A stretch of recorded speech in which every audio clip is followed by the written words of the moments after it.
Hi, I'm Steph Bloom and I'm a fitter for AH Saddle Specialist, designers, fitters and distributors of saddles for wide horses, cobs, natives and ponies.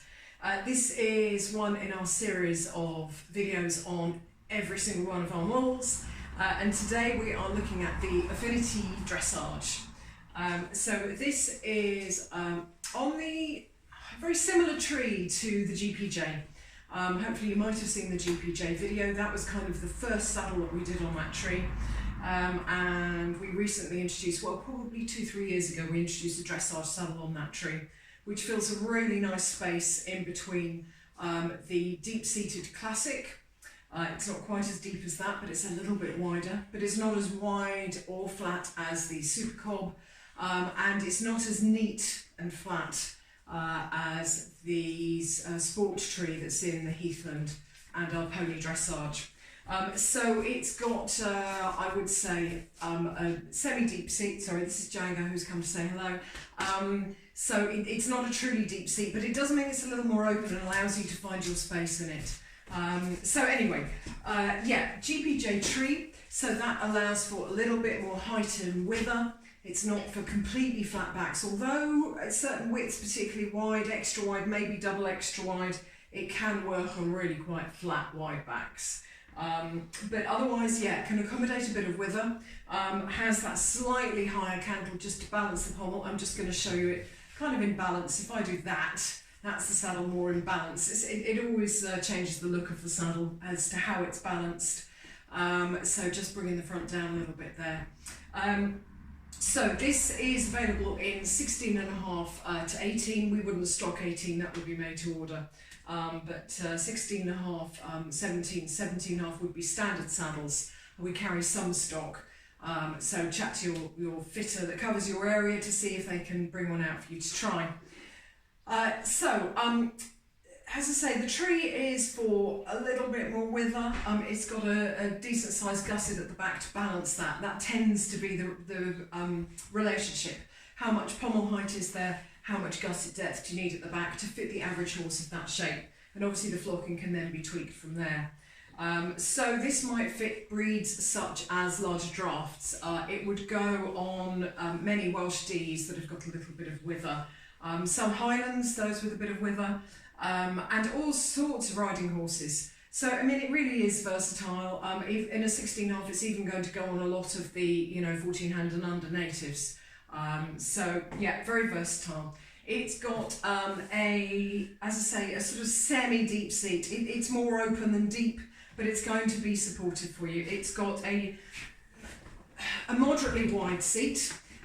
So, yeah, that's kind of a bit wider than average, I would say. And that's nice and supportive laterally. If your horse does a sideways spook, that's going to help. The twist isn't massively wide. It's not as narrow as perhaps the Classic or the Heathland, but most people find it extremely comfortable. It certainly wouldn't be classified as a very wide twist. Yeah, for the rider, that's how the seat rides. Medium wide twist and medium wide seat, really. In terms of the flat and the leg fit. So this is one of the models with a Velcro block, which is the majority of our dressage range now. And that does mean a really versatile fit for most riders. It's got just a medium-sized block. We can vary the block as a special order, but otherwise it has a medium block on Velcro, and obviously this means you can move it around. I'm going to just show you that set in a sort of average position. For somebody with very long legs, you might want to put it right up there so their knee sits in below the block, gives a little bit more leg room, and somebody perhaps shorter who needs the bottom room of this 17-inch but has got very short legs, you might bring the block further back and high up just to help them with more support to the thigh. So it does mean a nice versatile fit. I'll put that back roughly where it was.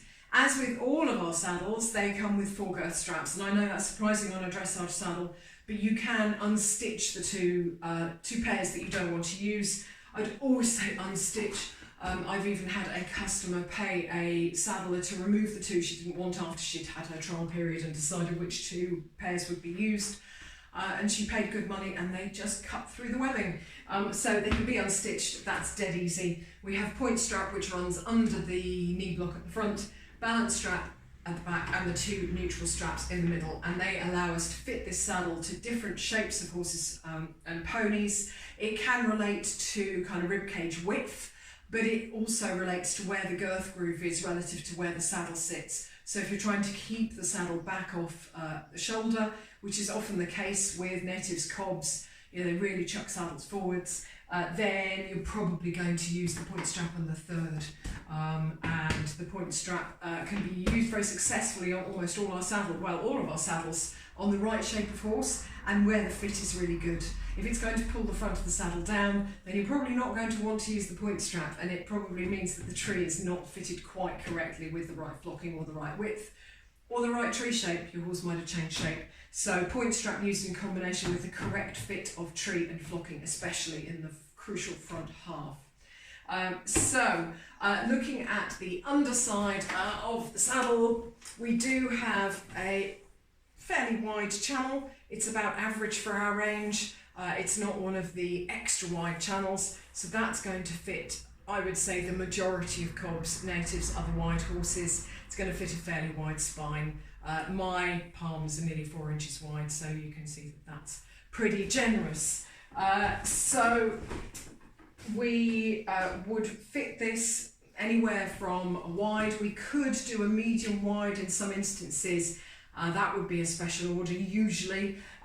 So wide, extra wide, double extra wide would be the main sort of territory for this saddle, but it would go to treble extra wide on some shapes. They might be the sort of curvier shapes, those horses with those massive high loaded shoulders, where the shoulders are at the same height as, or can even be higher than the wither. I've got 1 or 2 horses where the shoulders literally just sort of make that shape over the top of the wither.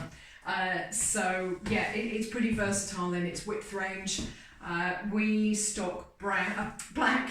We don't stock brown. That would be a custom order, but all of our saddles come with a 14-day trial. So we would encourage you to have a full trial in a black saddle and be sure that you're happy with your choice. And then we'd be delighted to make you one in brown.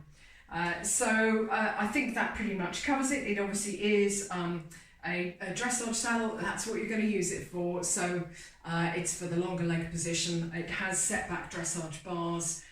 So that's the activity you're going to buy it for. Although of course some people use them for hacking. I certainly would encourage the use of a dressage saddle for your road work. It's often going to give you the best seat. As long as the saddle's a great fit, you can use whatever model you like that suits you as a rider for whatever discipline. The other thing that I just haven't commented on this is, like many of our saddles, it has a gusset in the front here, which is where that stitch line is. It just allows a little bit more flocking to be inserted into the panel where necessary, and that can help with things like croup high horses or those that have a little bit of muscle loss perhaps and need to develop back up, and once they're wider you can either take the flocking out or it will have compressed and settled anyway. So yeah, again, it gives versatility of fit.